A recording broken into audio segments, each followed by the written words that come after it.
Assalamualaikum warahmatullahi wabarakatuh. Selamat pagi. Om Swastiastu, Namo Buddhaya, salam kebajikan. Eh,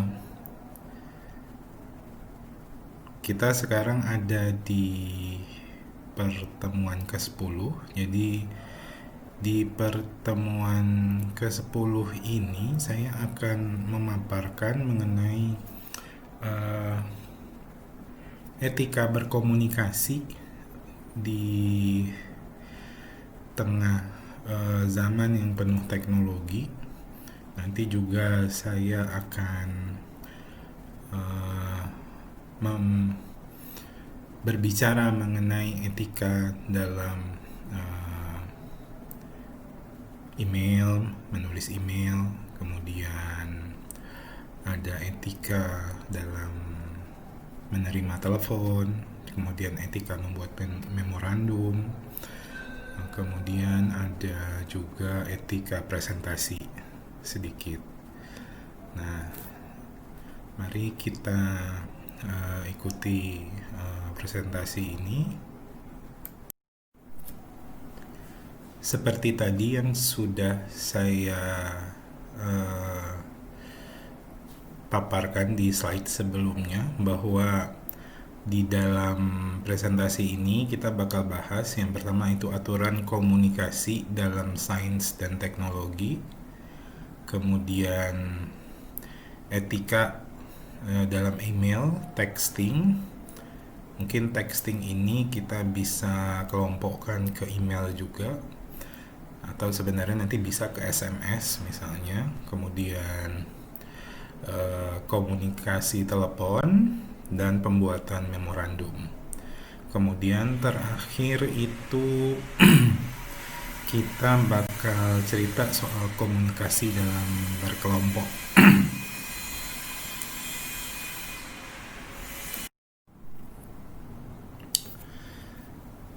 Sekarang kita masuk ke bagian yang pertama dari slide ini, yaitu aturan komunikasi dalam domain sains dan teknologi. Jadi di subjudul ini saya melihat bagaimana kita bisa berkomunikasi dengan baik di tengah zaman yang canggih sekarang ya, dengan teknologi yang maju. Jadi tentu ada aturan-aturan dalam berkomunikasi sehingga kita bisa diterima oleh pendengar atau audiens. Jadi nanti kita akan lihat apa saja yang harus dilakukan atau yang tidak dilakukan supaya kita bisa berkomunikasi dengan baik dan dapat diterima. Nah, langsung saja kita bahas satu persatu. Nah, sebelum kita berkomunikasi, entah itu dengan media cetak, visual, ataupun audio, atau misalnya lewat sosial media, jadi kita harus melakukan persiapan. Nah, di sini persiapan yang kita lakukan itu yang paling mendasar sekali, kita harus tahu dulu. Jadi saya cantumkan di sini, kenali audien kita, kenali lawan bicara kita nantinya. Apakah mereka masyarakat awam? Apakah itu media? Media di sini mungkin kita akan berkomunikasi dengan para jurnalis atau dengan para decision maker atau pengambil kebijakan. Kemudian tentunya pada saat kita berkomunikasi, kita itu sebenarnya sedang menyampaikan pesan dari kita ke yang mendengar komunikasi tersebut. Nah, kemudian ketika kita menyampaikan, kita juga harus mempertimbangkan kita menggunakan media komunikasinya itu apa. Apakah media cetak misalnya, kemudian visual, terus poster, audio, atau mungkin berbicara di sosial media atau media sosial. Nah, ini kita coba jelaskan satu persatu di slide berikutnya. Jika lawan kita dalam berkomunikasi adalah masyarakat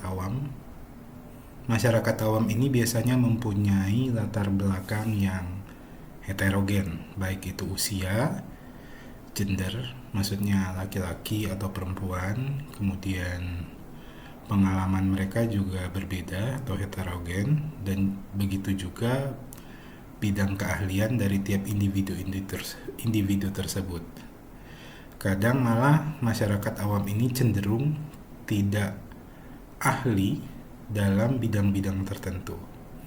Nah, bagaimana kita menghadapi masyarakat awam dalam berkomunikasi? Tips yang pertama adalah gunakan analogi atau alat peraga visual, tapi sederhana dan bisa dimengerti oleh mereka. Kemudian, karena masyarakat awam ini merupakan kumpulan orang-orang dengan latar belakang heterogen, begitu juga mereka tentu mempunyai tingkat pengetahuan yang heterogen juga.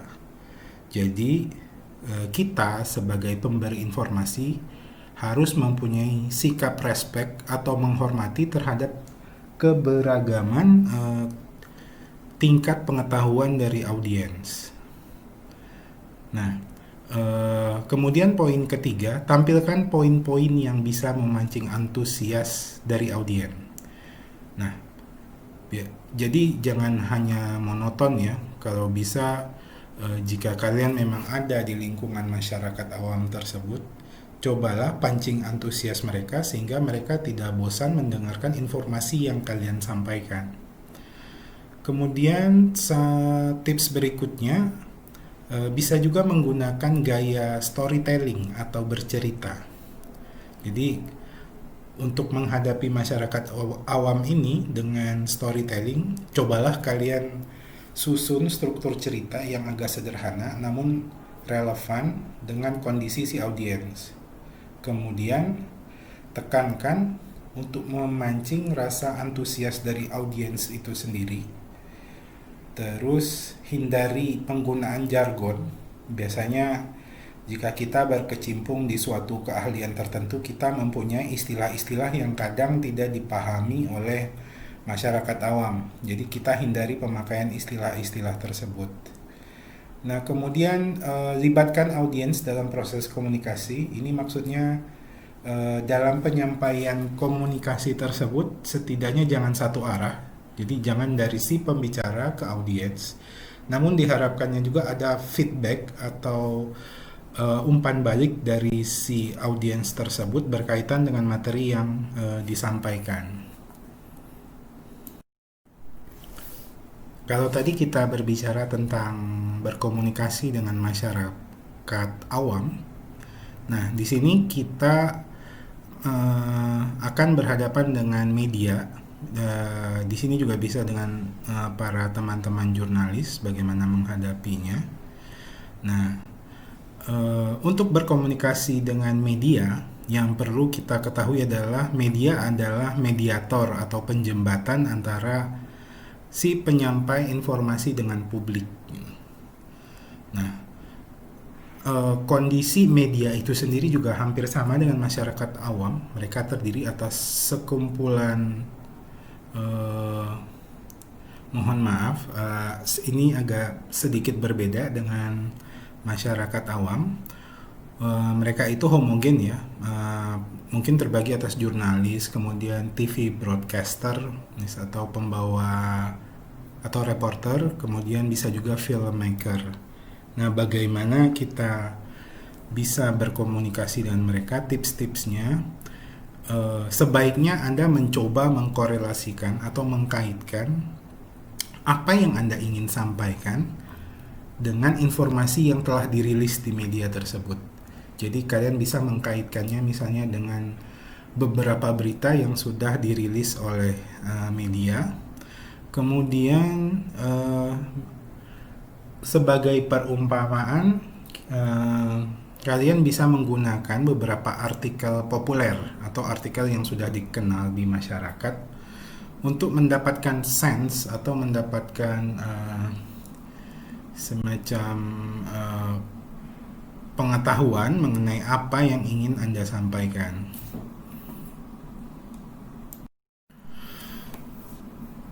Lalu untuk berkomunikasi dengan para pengambil kebijakan atau policy makers, tipsnya kurang lebih seperti berikut. Yang pertama adalah sebelum kalian berhadapan dengan para pengambil kebijakan ini, pelajari dulu materi atau masalah yang ingin didiskusikan dengan mereka.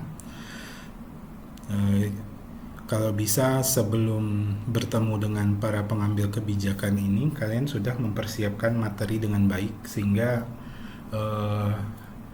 kadang kalau kita bertemu dengan para pengambil kebijakan ini, waktu kita sangat dibatasi, sehingga kita harus menggunakan waktu yang diberikan tersebut untuk menyampaikan pesan yang ingin mereka dengar.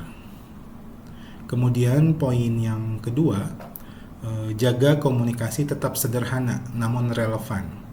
Jadi biasanya para pengambil kebijakan itu tidak menyukai cara berkomunikasi yang berputar-putar, tidak langsung ke titik masalahnya, sehingga itu terkesan seperti menghabiskan waktu dengan cara yang tidak efektif.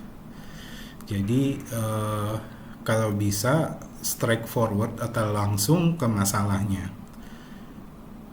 Kemudian yang ketiga itu kemukakan solusi yang aplikatif dari setiap masalah. Jadi ini berlaku misalnya para pengambil kebijakan ini ingin meminta kita sebagai penasehat dalam mempertimbangkan suatu masalah. Jadi kemukakanlah solusi yang aplikatif dan tidak teoritis kepada mereka. Kemudian yang berikutnya adalah berpikir dari sisi mereka. Ini berkaitan dengan yang poin sebelumnya mengenai tindakan kita dalam mempertimbangkan masalah yang mereka hadapi. Jadi berpikirlah dari sisi mereka dengan harapan kita bisa menghasilkan solusi yang dapat mereka aplikasikan dengan baik. Kemudian percaya diri. Ini tentu poin utama dari kita berkomunikasi dengan para pengambil kebijakan, karena para pengambil kebijakan ini bisa atau memang mempunyai kemampuan untuk mengetahui bahwa apa yang kita sampaikan ini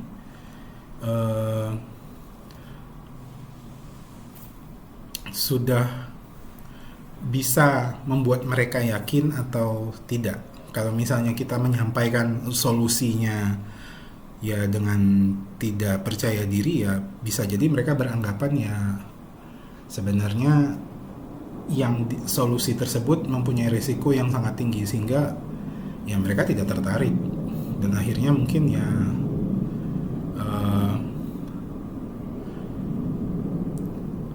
solusi ini kedepannya tidak akan dipakai. Kemudian ada pendekatan komunikasi, itu lebih bersifat obrolan bukan presentasi. Jadi biasanya kalau kita bertemu dengan para pengambil kebijakan ini, itu cenderung dalam suasana obrolan yang santai, tidak formal. Biasanya yang formal itu atau yang presentasi ini antara si presentator dengan yang mendengarkan itu mungkin mereka berada di posisi yang lebih tinggi. Nah, supaya proses komunikasi dengan policy maker ini berjalan baik, biasanya pendekatannya lebih bersifat obrolan. Jadi kesan yang didapatkan lebih santai, namun efektif untuk menghasilkan solusi. Nah, yang poin terakhir itu mengenai buat ringkasan dan key points. Ini terkait persiapan kita untuk berkomunikasi dengan para pengambil kebijakan, supaya nantinya waktu yang digunakan efektif. Jadi kita buat ringkasan atau key point yang mengenai hal-hal apa yang kita sampaikan ke mereka. Jadi itu. Kalau tadi mengenai audiens atau siapa yang mendengarkan mengenai informasi yang kita sampaikan melalui proses komunikasi, yang kedua ini adalah pesan. Jadi apa yang kita ingin komunikasikan ke audiens kita. Nah, pesan yang ingin disampaikan itu dapat dibuat setelah mengetahui para audiens. Jadi maksudnya di sini adalah setelah kita bisa mengetahui siapa yang bakal mendengarkan proses komunikasi kita itu. Nah, dari situ kita bisa membuat gaya penyampaian, kemudian bahasa yang digunakan, sehingga mereka bisa menangkap pesan-pesan yang kita sampaikan. Kemudian, hendaknya pesan itu dapat membawa dampak yang signifikan pada audiens. Itu tergantung dari objektif kita. Kita sebagai si penyampai informasi melalui proses komunikasi ini mengharapkan pesan yang diterima itu setidaknya membawa dampak yang signifikan pada audiens ke depannya. Sebagai contoh, ketika kita ingin atau berada di dalam suatu semacam paparan atau presentasi, kita ingin menyampaikan pesan mengenai pentingnya investasi buat masa depan. Nah, setelah kita mengetahui siapa audiens kita, misalnya audiens kita itu adalah para investor gitu. Jadi pesan yang ingin kita sampaikan bahwa mereka, para investor ini jadi tertarik dan mau melakukan investasi berdasarkan informasi yang kita berikan kepada mereka. Kemudian poin berikutnya sama tadi yang di awal, gunakan analogi cerita yang bisa diinterpretasikan menjadi pesan yang ingin disampaikan. Seringkali kita menemui bahwa pesan yang ingin kita sampaikan itu terkesan rumit dan susah dimengerti oleh audiens. Nah, dengan analogi cerita ini kita berharap mereka bisa berpikir dan mampu menangkap informasi berdasarkan analogi cerita yang kita buat tadi. Nah, dengan itu, dengan analogi cerita ini, para audiens itu bisa merasakan dampak melalui pesan yang kita sampaikan.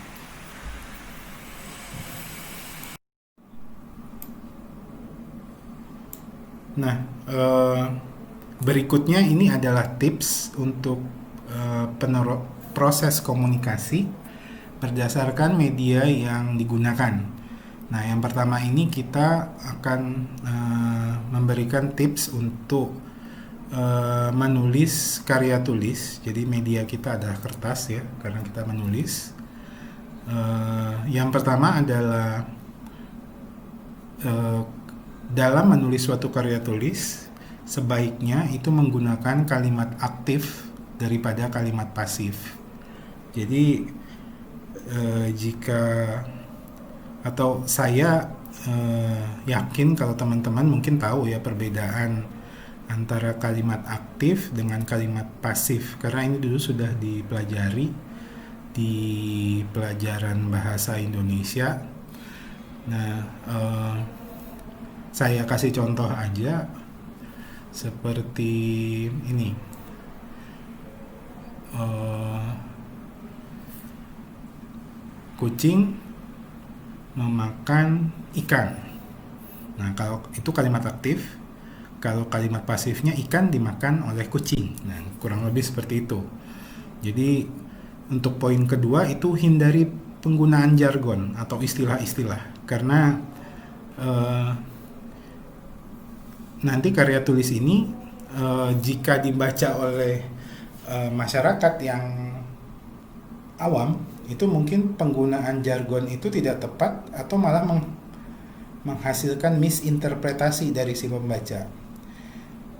Mungkin beberapa istilah bisa digunakan jika karya tulis ini akan dibaca oleh masyarakat yang berasal dari komunitas yang sama. Misalnya kita membuat suatu karya tulis yang berhubungan dengan perminyakan. Nah, jika kita misalnya mempublikasikan karya tulis kita ini ke komunitas yang itu semuanya adalah insinyur perminyakan, mungkin pemakaian istilah yang berhubungan dengan teknik perminyakan itu bisa dimengerti oleh mereka. Kemudian poin ketiga itu gunakanlah contoh atau analogi. Ini berkaitan dengan bagaimana kita bisa memancing antusiasme si pembaca sehingga mau membaca karya tulis kita. Jadi mungkin kita menambahkan sedikit analogi dan contoh di dalam karya tulis kita. Kemudian yang berikutnya adalah kritik yang bersifat mendetail. Jadi jika kita memang menyampaikan kritik di dalam karya tulis kita, jadi hendaknya kritik tersebut berdasar atau merujuk kepada referensi-referensi tertentu. Kemudian buatlah outline. Outline ini penting dalam menyusun karya tulis. Jadi outline ini adalah poin-poin yang nantinya akan kita jelaskan di dalam karya tulis kita. Kemudian berceritalah dengan fakta. Ini berkaitan dengan kita ingin agar setiap yang kita tulis di dalam karya tulis kita itu ada dasarnya atau merujuk ke referensi-referensi yang sudah ada. Kemudian setelah kita berhasil membuat draft dari karya tulis tersebut, lakukan revisi. Jadi kita baca kembali, kita lihat apakah karya tulis kita, misalnya yang kita ketik ada typo lah atau salah ketik, kemudian ada penempatan kalimat yang tidak bagus kedengarannya, atau urutannya mungkin agak sedikit janggal. Berikutnya ada jangan lupa sitasi. Jadi sitasi ini sebenarnya membuat atau dengan sitasi ini para pembaca percaya bahwa apa yang Anda tulis itu benar, karena memang Anda mencantumkan sumber dari mana Anda mengambil sumber tersebut. Kemudian siap untuk diedit yang terakhir. Jadi biasanya dalam publikasi karya tulis kita akan bersinggungan dengan seorang editor. Editor inilah yang nantinya akan memperbaiki atau merevisi tulisan kita selanjutnya sebelum dipublikasikan ke pembaca. Nah, biasanya ada perbedaan persepsi antara si editor dengan kita. Nah, ibaratnya jangan sampai kita jadi punya sikap yang negatif terhadap editor. Jadi harus bersikap santun ke mereka jika mereka memberikan kritik terhadap karya tulis yang kita buat. Percayalah, apa yang dilakukan editor itu semuanya mempunyai dampak positif untuk meningkatkan kualitas dari karya tulis yang Anda buat. Selanjutnya itu tips untuk karya visual. Di sini saya menggabungkan dengan poster ya, karena poster juga merupakan salah satu bentuk karya visual. Eh, untuk karya visual itu yang poin penting adalah kita harus menggunakan style dan format yang konsisten. Jadi jika kita ingin menampilkan suatu karya visual itu jangan kita dalam satu karya visual yang sama itu punya style dan format yang berbeda gitu. Kadang hal yang tidak konsisten seperti itu bisa menyebabkan kebosanan dari audiens kita. Kemudian lakukan padu padan warna dengan baik. Jadi karena ini karya visual berarti ada warna yang akan terlibat nantinya. Itu harus dipadu-padankan atau dikombinasikan dengan baik sehingga yang melihat pun jadi lebih nyaman dan mau memperhatikan karya visual tersebut. Sebagai contoh misalnya kalau kita membuat satu poster atau misalnya presentasi lah. Nah,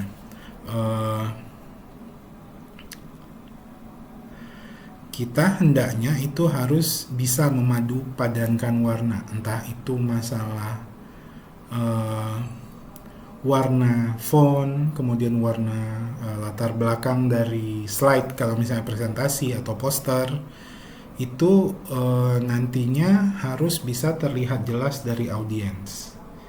Nah, pengalaman saya itu dalam menyusun presentasi biasanya kita sampai mengujikan slide tersebut apakah bisa dilihat dari misalnya dari jauh itu berkaitan dengan ukuran font. Jadi misalnya kita mendesain dengan ukuran font tertentu, jika kita tampilkan slide tersebut misalnya pada acara presentasi, apakah orang yang paling belakang bisa lihat atau bisa membaca?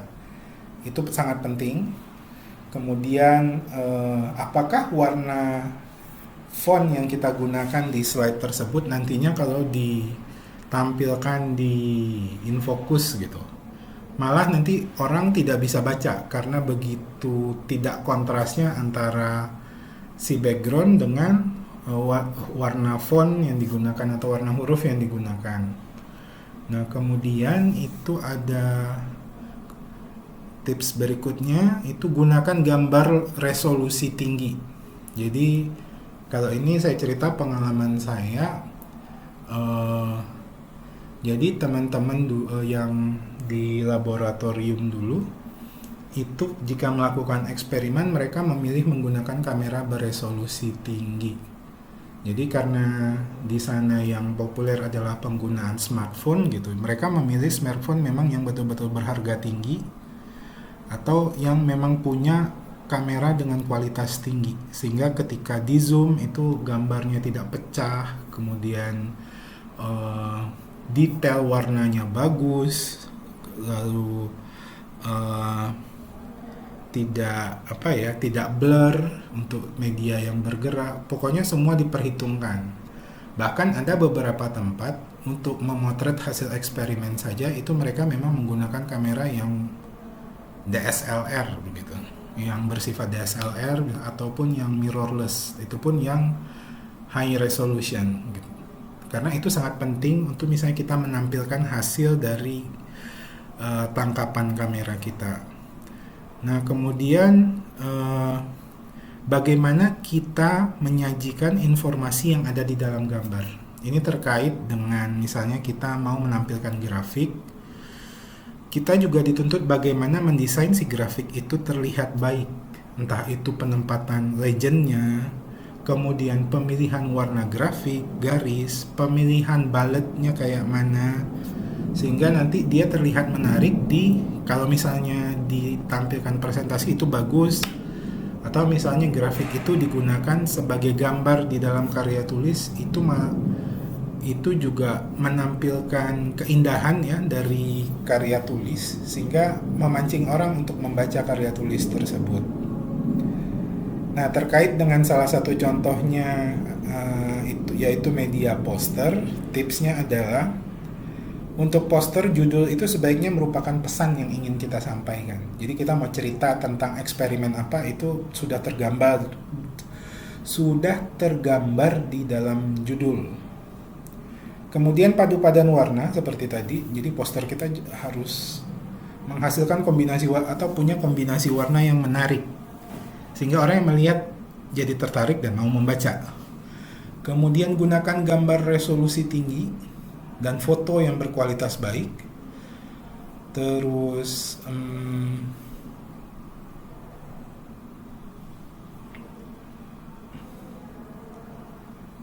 gunakan diagram konsep yang mudah dipahami. Jadi sebagai contoh di dalam poster itu kalian menampilkan ada namanya algoritma penelitian. Jadi bagaimana proses penelitian itu dimulai gitu. Itu harus tergambar dengan baik. Kemudian teks sebagai support dalam menjelaskan gambar. Jadi dalam arti kita menampilkan gambar, kita harus menjelaskan gambar itu apa gitu. Jangan hanya kita tampilkan di poster tapi kita tidak jelaskan. Kemudian pentingnya membuat handout. Jadi handout ini adalah panduan ringkas sehingga orang yang membawa handout ini bisa membaca dan memahami poster yang dibuat. Jadi kadang ada beberapa informasi yang tidak bisa ditampilkan di poster, tapi dengan ada handout orang jadi bisa memahami apa yang mau kita sampaikan.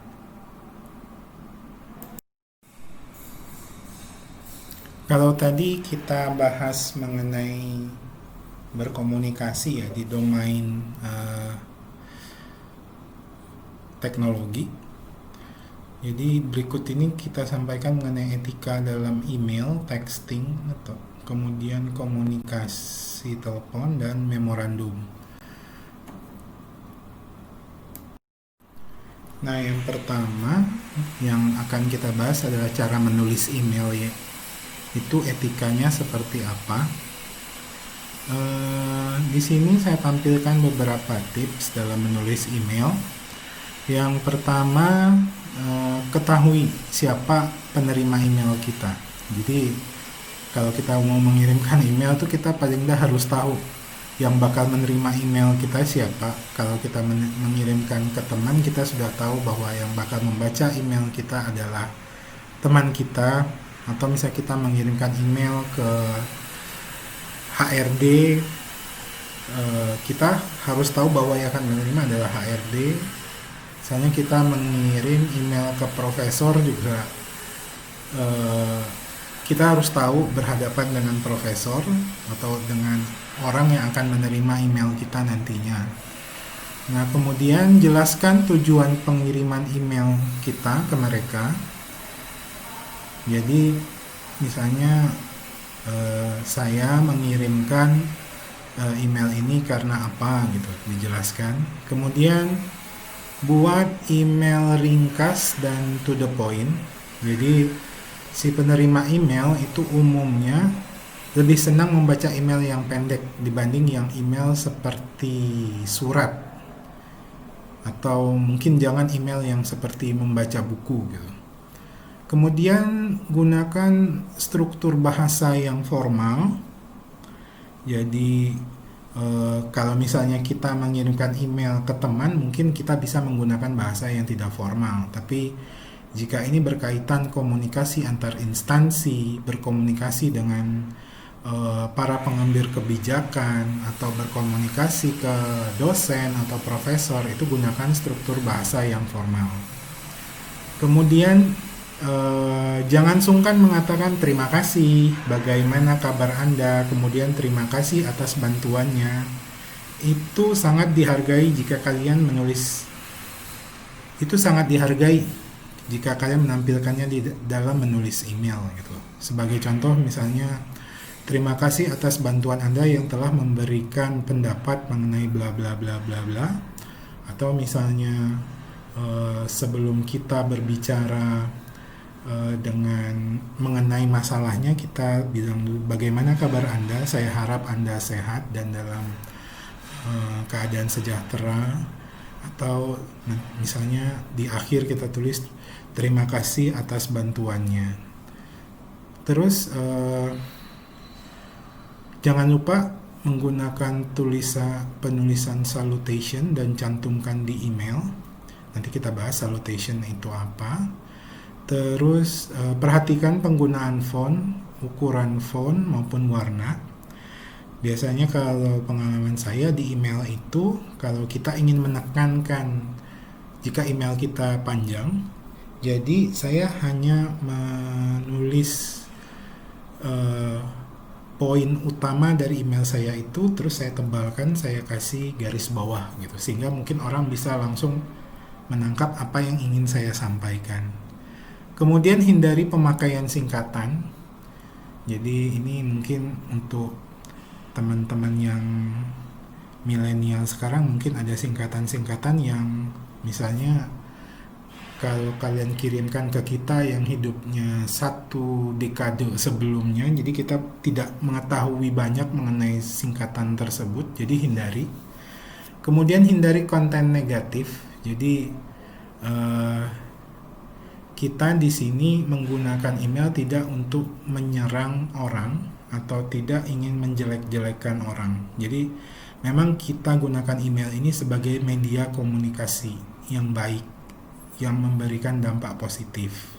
Jadi hindari konten-konten yang bersifat negatif.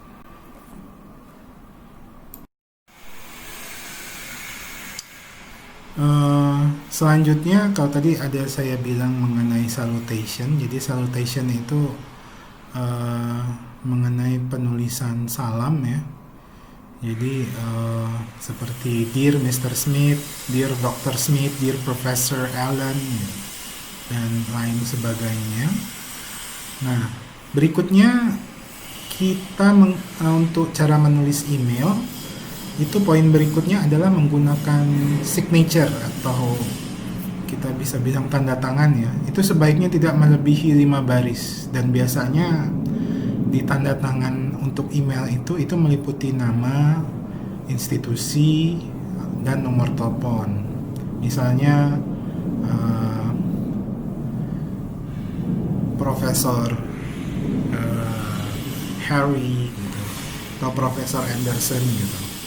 Kemudian departemen, misalnya Department of Energy and Environment gitu, di bawahnya. Kemudian University of bla bla bla, terus nomor teleponnya apa, dan itu sebaiknya tidak melebihi 5 baris. Kemudian kalau kita mau mengirimkan attachment atau lampiran, kalau filenya besar, gunakan format zip file atau dikompres filenya untuk mengurangi ukuran file pada saat dikirimkan melalui email. Kemudian untuk lebih sopannya, mungkin ini tidak ada di sini, sebaiknya hindari, kalau pengalaman saya, menghindari mengirimkan email pada saat weekend. Nah, kita tahu weekend itu sebenarnya acara untuk berkumpul keluarga. Jadi kalau misalnya tidak terlalu penting, sebaiknya, dan bisa ditunda, sebaiknya kita menundanya sampai hari Senin kalau tidak penting. Nah, untuk berikutnya adalah jika mau mengirimkan file attachment atau lampiran, berilah nama file dengan baik gitu. Jadi penamaan file itu penting. Jangan seperti kadang kalau misalnya kita mau mengirimkan foto, seringkali file foto itu kalau misalnya kita ambil dari kamera, itu namanya biasanya berkenaan dengan informasi file tersebut di kamera gitu. Jadi namanya bisa kayak nomor seri seperti itu. Jadi sebaiknya sebelum kalian kirim, kalian rename dulu filenya. Jadi misalnya gambarnya apa, misalnya gambar bukit ini, gambar struktur batuan itu. Jadi dikasih penamaan dengan baik. Kemudian isi penamaan subjek di email. Jadi kalau misalnya kalian nulis email ada subjek, kalian isi. Jangan sampai no subject, karena biasanya sistem di email itu akan menganggap email itu spam kalau nggak ada subjek atau no subject. Kemudian subjek harus selaras dengan isi email. Jangan misalnya kalian jangan kalian misalnya mengirimkan email subjeknya tentang reservoir tapi fotonya misalnya tentang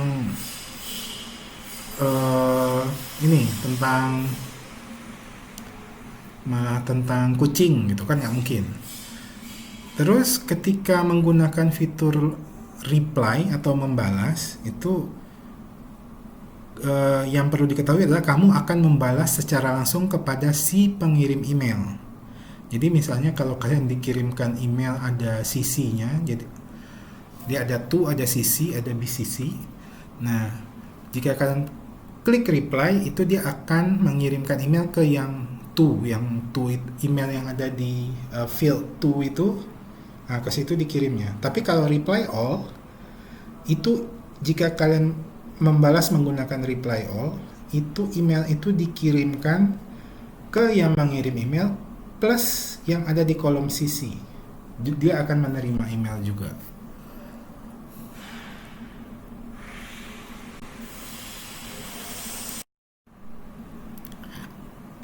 Kemudian responlah email secepat mungkin. Jadi kalau kita mendapat email, seharusnya kita balas secepat mungkin. Tapi kalau kita butuh waktu untuk membalasnya, karena misalnya berkaitan dengan informasi yang ditanyakan di dalam email tersebut, ya kita harus meminta waktu dulu. Jadi berapa lama? Biasanya sih dalam 1 kali 24 jam itu email harus sudah dibalas. Kemudian review kembali. Jadi ini berkaitan dengan saat membalas email. Jadi review kembali email sebelum dikirimkan untuk menghindari typo, untuk menghindari salah ketik. Jadi pengalaman kalau misalnya saya dulu itu emailnya dibikin di Word dulu. Kemudian karena ngirimnya pakai bahasa Inggris, kita biasanya menggunakan fitur grammar ya, grammar check. Apakah grammar kita sudah bagus, sudah baik atau belum. Kemudian setelah itu baru kita copy paste ke email, baru dikirimkan. Terus yang terakhir, jika melakukan forward email, jadi seringkali kita dapat email terus kita forward ke teman yang lain, itu berikan komentar terkait konten email yang akan di forward. Misalnya kita memforward sesuatu informasi, misalnya ke teman kita tambahkan misalnya pelajari hal ini, atau misalnya ini maksudnya apa gitu. Jangan sampai kosong sehingga pada saat yang diterima itu pada saat si penerima mendapatkan email itu malah mereka bingung gitu, ini mau diapakan gitu. Jadi setidaknya tambahkan kata-kata yang berhubungan dengan email yang akan di forward. Nah, itu tadi tentang etika dalam mengirimkan email. Kalau misalnya untuk mengirimkan atau dalam texting atau biasanya dalam SMS, ya mungkin yang perlu ditekankan jika kita belum mengenal siapa yang akan menerima SMS kita, ya kita perkenalkan diri kita dengan baik, dengan lengkap, dan terangkan maksud kita mengirimkan SMS ke mereka, kemudian diakhiri juga dengan baik. Nah, selanjutnya berikut ini adalah etika komunikasi dalam telepon. Jadi kalau dalam telepon itu ada etika dalam menjawab panggilan telepon, kemudian melakukan panggilan telepon, ataupun menulis pesan saat adanya panggilan telepon. Nah, kalau ketika Anda menjawab panggilan telepon yang masuk, yang pertama adalah perkenalkan identitas Anda termasuk institusi dan unit kerja Anda. Jadi, selamat siang, nama saya Adi dari Departemen Teknik Perminyakan UIR, ada yang bisa dibantu. Kemudian berbicara dengan jelas, lambat, tegas, dan santun. Kemudian hindari menggantung atau hold telepon terlalu lama. Jadi misalnya sebentar saya panggilkan dahulu, kemudian si penelpon menunggu dalam waktu yang cukup lama, itu tidak baik. Jadi mungkin bisa kita bilang seperti ini, mohon maaf tunggu sebentar, terus berapa detik kemudian langsung kita jawab, oh si A itu sedang ada di luar ruangan. Nah, tawarkan jika si penelpon eh, mau menelpon kembali atau mau meninggalkan pesan. Jadi apakah ada pesan yang ingin disampaikan gitu, tawarkan ke si penelpon. Atau mungkin Anda bisa menghubungi kembali setengah jam kemudian. Nah, untuk menjawab panggilan telepon ini sendiri, kalau di institusi seperti perusahaan itu berperan penting ya, karena mayoritas segala panggilan yang bersifat bisnis atau yang berkaitan dengan perusahaan itu melalui telepon perusahaan. Mungkin zaman sekarang itu lebih personal ya, jadi langsung ke smartphone yang mereka tuju gitu. Kemudian Anda melakukan panggilan telepon. Jadi ketika Anda menelpon, kemudian telepon Anda dijawab sama, perkenalkan diri Anda dengan jelas dan baik saat telepon Anda dijawab. Kemudian identifikasi nomor yang Anda tuju. Ini maksudnya, selamat siang, nama saya Adi dari Departemen Teknik Perminyakan. Apa benar ini nomor rumah sakit bla bla bla bla. Terus terangkan tujuan kita menghubungi mereka. Kemudian poin berikutnya itu ada menulis pesan saat panggilan telepon masuk. Nah, tuliskan informasi yang lengkap, misalnya identitas si penelpon, hari dan tanggal, dan pesan yang ingin disampaikan.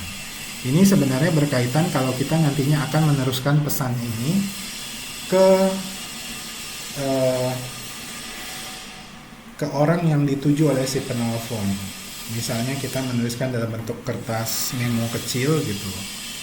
Itu kita nanti akan menyampaikan ke si atau ke orang yang akan dituju oleh si penelpon.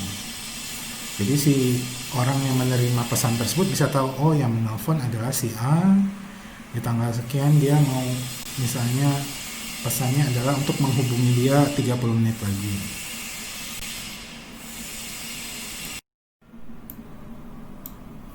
Berikut ada etika menggunakan telepon genggam atau smartphone. Yang pertama, matikan dering telepon genggam saat bekerja jika memungkinkan. Jadi jika kalian bekerja di kantor gitu, kadangkala orang merasa terganggu atau rekan-rekan kerja Anda akan merasa terganggu dengan adanya dering telepon genggam Anda. Jadi sebaiknya itu dimatikan, atau misalnya di poin kedua atur ringtone pada volume rendah, atau misalnya pakai fitur getar. Nah, jika Anda mendapat panggilan, itu mintalah waktu ke si penelpon supaya Anda bisa mencari lokasi yang baik untuk menerima telepon. Jadi mungkin ketika Anda dalam lingkungan kerja, jadi ketika Anda menerima telepon, misalnya Anda bisa mengatakan, mohon maaf sebentar, saya ingin mencari posisi untuk menerima telepon. Bisa tunggu sekian menit gitu. Atau bisa telepon lagi beberapa menit kemudian gitu.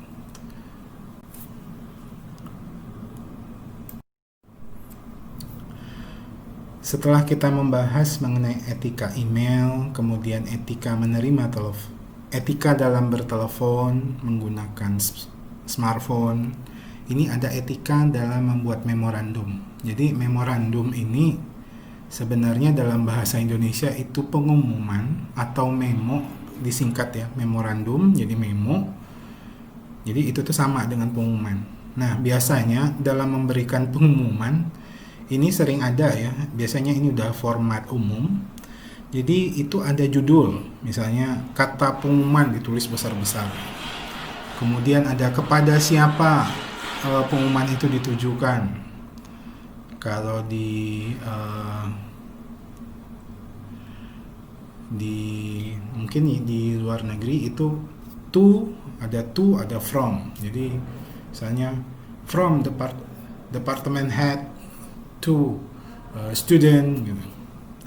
Kemudian kalau di kita eh, biasanya awalnya langsung kepada mahasiswa yang mengambil mata kuliah bla bla bla bla bla. Nanti di akhirnya ada eh, misalnya ketua prodi bla bla bla bla bla, kemudian tanda tangan. Biasa seperti itu yang saya ketahui. Kemudian di dalam pengumuman itu ada ringkasan singkat mengenai pengumuman tersebut. Misalnya kepada mahasiswa yang mengambil mata kuliah bla bla bla, nilainya tertera di bawah ini, ya, seperti itu misalnya. Nah, kemudian juga ada hari dan tanggal pengumuman tersebut dibuat.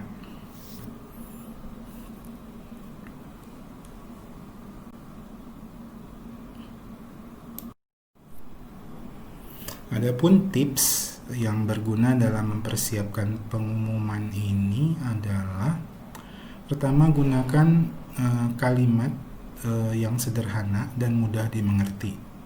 Terus jangan membuat pengumuman panjang-panjang karena orang tidak mau buang-buang waktu membaca pengumuman, kecuali mungkin pengumuman kelulusan atau pengumuman SMPTN, mungkin mereka bakal mencari nama mereka di situ, apakah mereka lulus atau tidak.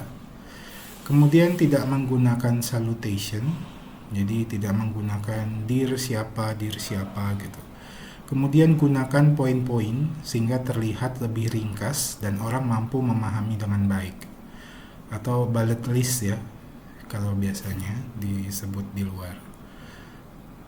Nah, di sebelah kanan ini adalah contoh pengumuman saya adopsi dari Google gitu. Jadi ini adalah contoh sederhana dari pengumuman itu sendiri. Di slide sebelumnya kita sudah cerita tentang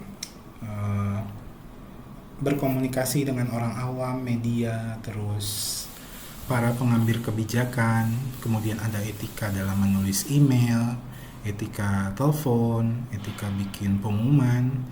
Nah,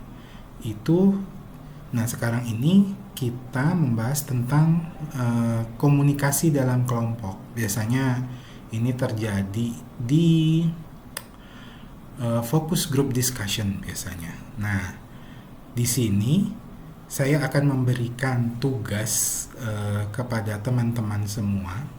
Jadi cobalah teman-teman buat ringkasan dari PPT yang linknya saya bagi di bawah ini. Jadi silahkan nanti kalian akses file PPT tersebut, kemudian buat ringkasannya. Jadi nanti tunggu pengumuman kapan tugas ini dikumpul di Google Classroom. Nah,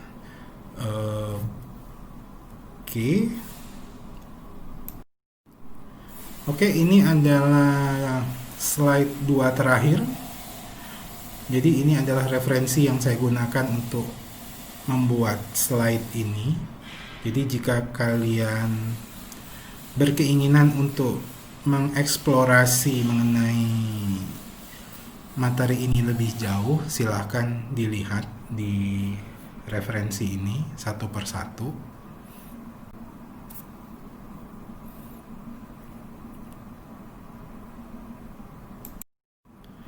Ini adalah akhir dari presentasi saya. Saya mengucapkan terima kasih kepada teman-teman semua yang sudah mendengarkan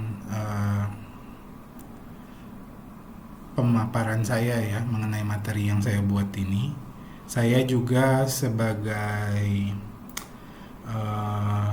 seorang pemapar dari materi ini, mohon maaf kalau misalnya ada beberapa redaksi kata ataupun kalimat yang kalian tidak bisa mengerti atau malah membingungkan kalian. Jadi kalian bisa menghubungi saya via email. Ada email saya udah ada, saya cantumkan di Google Classroom. Atau mungkin kalian ingin menyampaikan saran atau diskusi juga bisa di situ. Atau jika kalian ingin datang langsung juga boleh, saya ada di kampus. Jadi di jam-jam kerja kalian bisa datang ke sini, mungkin bisa berdiskusi atau menanyakan hal-hal yang ingin kalian ketahui. Ya, saya menyadari juga saya tidak semuanya mengetahui dengan baik. Bisa saja ada beberapa hal yang saya dapatkan dari kalian sehingga saya harus belajar lagi untuk meningkatkan pengetahuan saya ke depannya. Saya mengucapkan terima kasih dan sampai jumpa di materi saya yang berikutnya. Bye bye.